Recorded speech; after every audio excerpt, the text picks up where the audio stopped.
கருணையினால் அவர் நெஞ்சில் நிறைந்தார். அண்ணா என்றெல்லோரும் அழைக்க வந்தார். 1000 தலைமுறை தழைக்க வந்தார்.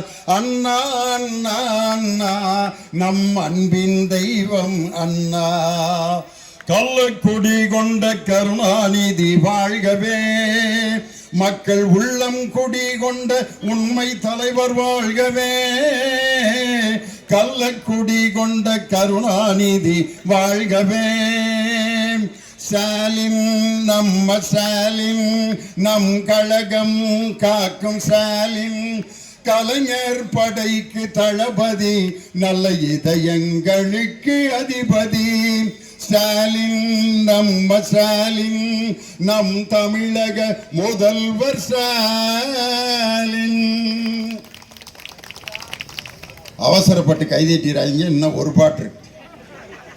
கருப்பு சிவப்பு படையின் வீரன், களத்தில் நிற்கும் துணிச்சல்காரன், காலம் கொடுத்த கடமை வீரன், ஞாலம் புகழும் கலைஞர் பேரன். திருக்குவளை வழியில் வந்த தமிழ் குருதி, நம் திராவிடர்க்கு தலைமை தாங்கும் உதயநிதி. திருக்குவளை வழியில் வந்த தமிழ் குருதி, நம் திராவிடர்க்கு தலைமை தாங்கும் உதயநிதி. வரலாற்று சிறப்புமிக்க சென்னை வடகிழக்கு மாவட்டம் சோழவரம் தெற்கு ஒன்றிய திராவிட முன்னேற்ற கழகத்தின் சார்பாக இன்று நடைபெற்று கொண்டிருக்கக்கூடிய வருகின்ற 2026ஆம் ஆண்டு மீண்டும் தமிழகத்தின் முதலமைச்சராக ஆளுநர் மாளிகையில் முத்துவேல் கருணாநிதி ஸ்டாலின் என்னும் நான் தமிழகத்தின் முதலமைச்சராக பொறுப்பேற்கிறேன் அப்படின்னு சொல்ற அந்த பதவியேற்பு விழாவுக்கு RN ரவி தான் இருப்பாருன்னு நாமெல்லாம் நினைச்சுக்கிட்டு இருந்தான். ஆனா ரவியை பொட்டியை கட்டி எங்க மேற்கு வங்காளத்துக்கு அனுப்பியாச்சு. அதனால 2026இல் மீண்டும் தமிழகத்தின் முதல்வராக பொறுப்பேற்கின்ற பொழுது இந்த தமிழகத்தை குட்டிச்சவராக்கிய ஆளுநர் ரவி இல்லாமல் இன்னொரு ஆளுநரின் பொறுப்பிலே நம் தலைவர் மீண்டும் தமிழகத்தின் முதலமைச்சராக கூடிய அந்த கண்கொள்ளா காட்சியை காண இருக்கிறோம். அருமையான கூட்டம். நம்ம சகோதரிகள்லாம் என்ன நினைக்கிறாங்கன்னா, இவ்வளவு டப்பாலாம் இங்கே அடிக்கிருக்கு, இந்த ஆள் டிவியிலே 1.5 மணி நேரம் பேசுவானே, இந்த ஆள் எப்பப்பா பேசி முடிக்கிறது, நமக்கு இந்த பொட்டியெல்லாம் கொடுப்பாங்க, நம்மளாம் அவ்வளவு ஆசையாக உட்காந்துருக்கோம், ஏற்கனவே முரளி அவ்வளவு நேரம் பேசிவிட்டாரு, அவரோட முடிச்சிட வேண்டியதானே அப்படின்லாம் நினைப்பீங்கன்னு நான் நினச்சேன். ஆனால் வயசான ஒரு அம்மா சிரிக்கிறாங்க, வாயில் பல்லே இல்லை. என்ன சந்தோஷம்.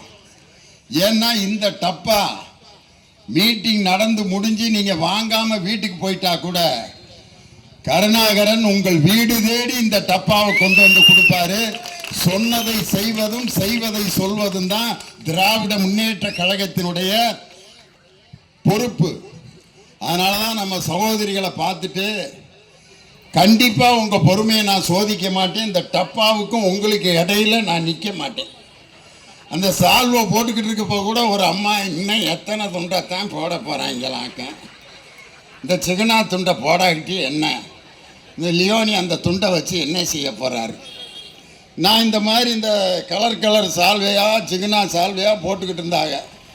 இதை என்னடா பண்ணுறதுன்னு என் பேத்திக்கு பாவடை தைச்சு கொண்டு போய் கொடுத்தேன். என் பேத்தி, என்ன தாத்தா என்ன கராட்டக்காரி நினச்சிங்களா, இதில் போய் பாவடை தைச்சு கொண்டு வந்திருக்கீங்களேன்னு. ஆனால் அந்த சால்வையை எதுக்காக போடுறாங்க தெரியுமா? நீங்கள்லாம் நினைக்கலாம் அது தேவையில்லாத வேலைன்னு.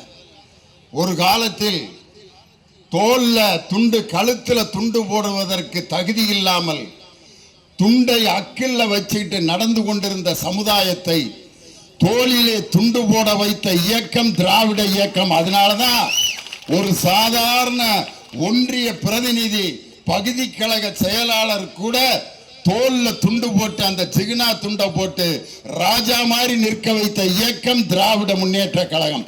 அதனாலதான் இந்த சால்வை. ஆனா அந்த சால்வையை நீங்க போட வேணாம், அதுக்கு பதிலாக எனக்கு புஸ்தகம் கொடுங்க அப்படின்னு சொன்ன ஒரே தலைவர் முத்தமிழறிஞர் டாக்டர் கலைஞர். இந்த கருத்தை நான் சூலூர்ல மீட்டிங்ல சொன்னேன். கலைஞர் அவர்கள் நமக்கு சால்வை போட வேண்டாம், அதற்கு பதிலாக புத்தகத்தை தர வேண்டும் என்று சொன்ன ஒரே தலைவர் முத்தமிழறிஞர் டாக்டர் கலைஞர்னு சொன்னேன். மேடைக்கு ஒருத்தன் வந்து இந்த கருத்தை சொன்ன அண்ணன் லியோனி அவர்களுக்கு இந்த சால்வையை போடுகிறேன்னா, சால்வை போட வேணாம்னு கருத்து சொல்லிக்கிட்டு இருக்கேன், அதுக்கு பாராட்டி சால்வை போடுறியப்பா. சால்வை போடுவது என்பது ஒரு மனிதனுடைய கௌரவத்தை நிலைநாட்டுவதற்காக திராவிட முன்னேற்ற கழகம் ஏற்படுத்திய ஒரு செயல்.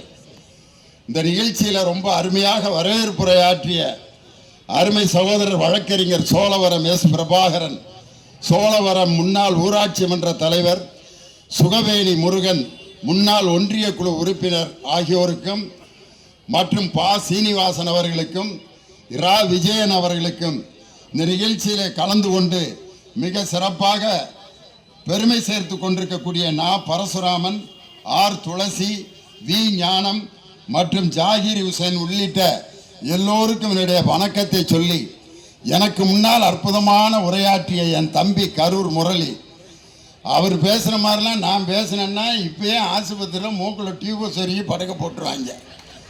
என்ன எனர்ஜி அப்பா! நான்லாம் அந்த மாதிரி ஒரு 1/4 மணி நேரம் கூட பேச முடியாது. ஏன்னா நான் பட்டிமன்ற நடுவர். 6 பேர் பேசுகிறப்பையும் 3 மணி நேரம் நான் உட்காந்துருக்கேன். நான் எடுத்தோன்னே அன்பாருங்க அப்படின்னு, அப்பா சோடா கூடப்பா அப்படின்னு கொண்டு போய் வண்டியில் ஏற்றிடுவாங்க. இவ்வளோ ஒரு எனர்ஜி உள்ள ஒரு அற்புதமான பேச்சாளர் திராவிட முன்னேற்ற கழகத்தில் தமிழகம் முழுவதும் பட்டி தொட்டியெல்லாம் கரூர் முரளியின் குரல் ஒலிக்காத கிராமமே கிடையாது என்ற அளவிற்கு அற்புதமான பேச்சாளர் என் தம்பி கரூர் முரளி. அவருக்கு எல்லாரும் ஒரு பலத்த கரவொலி எழுப்பி, என்ன பேச்சப்பா, கேட்க கேட்க ஆசையா இருந்துச்சு. அவர் பேசும்போது ஒன்று சொன்னார், நான் முருக பக்தர், நான் கோயிலுக்கு போவேன்னாரு. அவரு முரளி, அவர் இந்து சமயத்தை சேர்ந்தவர், அவரு கோயிலுக்கு போகிறதுல தப்பு இல்லை. ஆனால் என் பேர் லியோனி, நான் கிறிஸ்தவன். நான் ஒவ்வொரு வாரமும் செவ்வாய்க்கிழமை கந்தகோட்டம் முருகன் கோயிலுக்கு வருவேன். யாராவது பார்த்தவங்க கூட லியோனி முருகனை சாமி கும்பிடுறாரு அப்படின்னு ஒரு அம்மா. முருகனை மட்டும் இல்லை, மாடம்பாக்கம் தேனுபுரீஸ்வரர் கோயிலில், ஈஸ்வரன் கோயிலில் சிவராத்திரி அன்னைக்கு அங்கே நான் போய் சாமி கும்பிட்டேன். அங்கே நடந்த சம்பவம் என்ன தெரியுங்களா? ஒரு காலத்தில் கோயில் இருக்கிற பகுதியில் கூட சாதாரண மக்கள் போகக்கூடாதுன்னு சட்டம் இருந்துச்சு. கோயில் இருக்கிற பாதையில் போகக்கூடாது. அதே மாதிரி சாமி அங்கே இருந்துச்சுன்னா இங்கேருந்து அப்படியே சந்துக்குள்ள தெரியுது பாரியா ஜாமே முருகா அப்படின்னு கும்பிட்டுக்கிட்டு இருந்தான். ஒரு குறிப்பிட்ட ஜாதி தான் கடவுளுக்கு பக்கத்தில் போகணும்னு சட்டம் இருந்துச்சு. ஆனால் ஆகஸ்ட் மாதம் 14ஆம் தேதி 2021 முத்துவேல் கருணாநிதி ஸ்டாலின் என்ற முதலமைச்சர் பொறுப்பேற்று 3வது மாதத்தில் ஆகஸ்ட் 14, ஆகஸ்ட் 15க்கு முந்தின நாள், சுதந்திரத்துக்கு முந்தின நாள் ஒரு சட்டம் இயற்றப்பட்டது. சட்டம் இயற்றி அது நடைமுறைப்படுத்தப்பட்டது. என்ன சட்டம் தெரியுமா? ஒரு குறிப்பிட்ட ஜாதி தான் சாமிக்கு பக்கத்தில் போகணுங்கிற நிலையை மாற்றி 28 அர்ச்சகர்கள் மாற்று ஜாதியினரை வேற ஜாதிக்காரர்களை அர்ச்சகராக்கி சாமி பக்கத்தில் கொண்டு போய் நிறுத்திய பெரியாரின் பேரன் முத்துவேல் கருணாநிதி ஸ்டாலின். அதுல 16 பேர் பெண் ஓதுவார்கள். பெண்கள் சாமி பக்கத்தில் நின்று அந்த தேனுபுரீஸ்வரர் கோயில்ல சுகாஞ்சனான்னு ஒரு பெண் ஓதுவார். சிவராத்திரி அன்னைக்கு பாடுது அந்த அம்மா. பெரிய புராணத்தில் அந்த முதல் வரியை பாடுது. உலகெல்லாம் உணர்ந்தோதற்கரியவன் நிலவுலாவிய நிர்மலி வேணியன் அழகிற் சோதியில் அம்பலத்தாடுவான் மலர் சிலம்படி வாழ்த்தி வணங்குவோம்.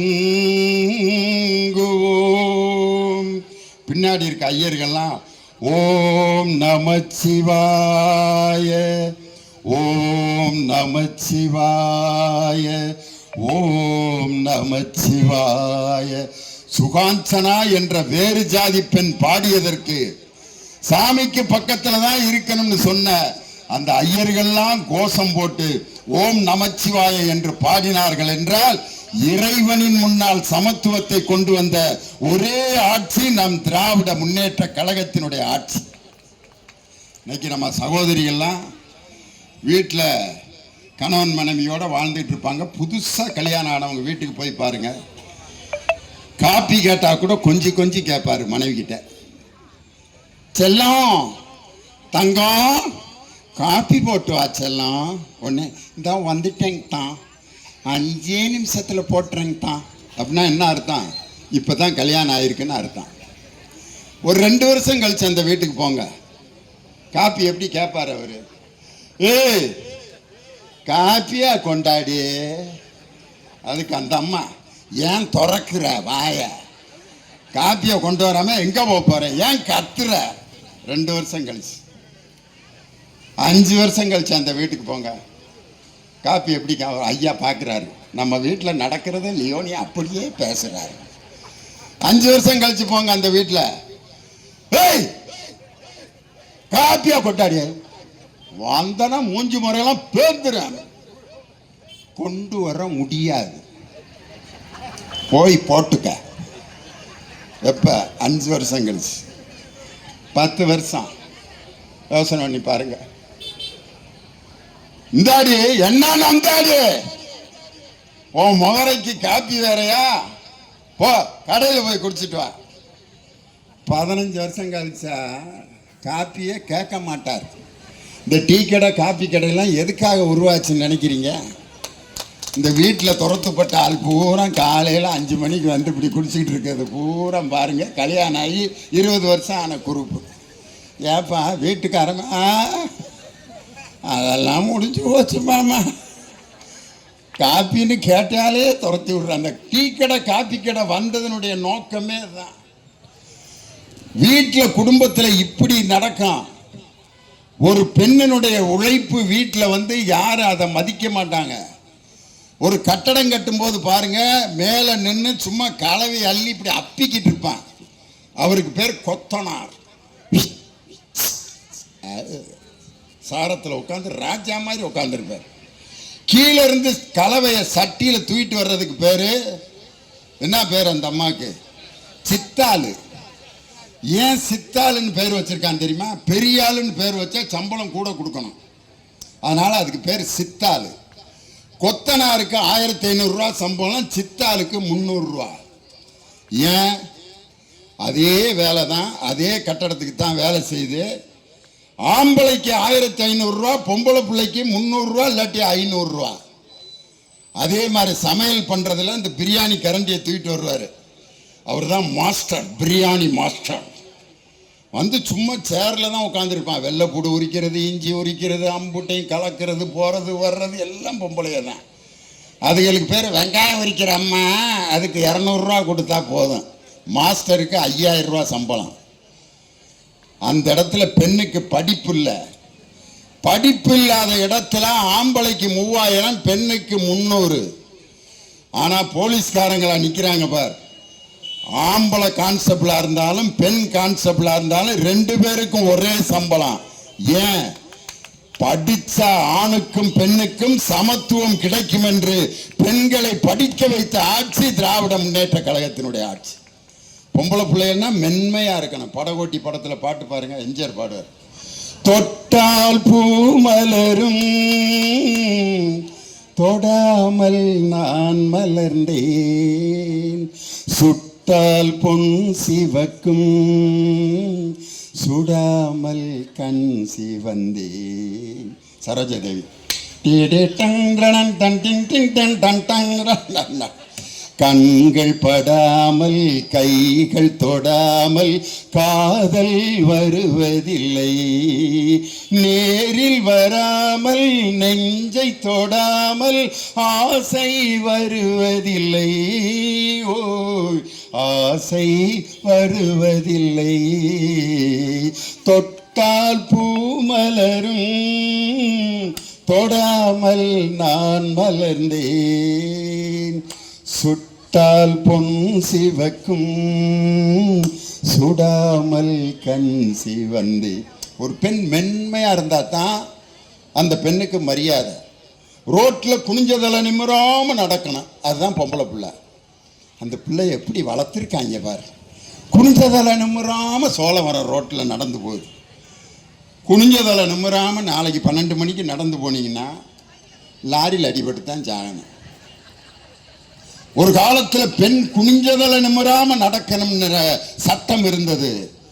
ஆனா போன மாசம் என் தலைவர் ஏற்படுத்திய அந்த நான் முதல்வன் திட்டத்திலே படித்து சத்யா ஐபிஎஸ் என்று ஒரு பெண் ஏஎஸ்பியாக பணியேற்று என் தலைவர் முன்னாடி Sathya IPS ASP assistant superintendent of police அப்படின்னு சலிட் அடிச்சு பாருங்க.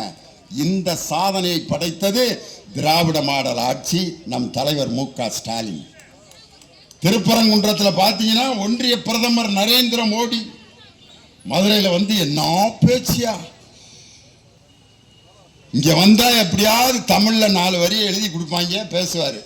திருக்குறள் அக்ரா முதலா எழுத்தெல்லாம் ஆதி பகவான் முதற்றே உழுகு அப்படின்னாரு.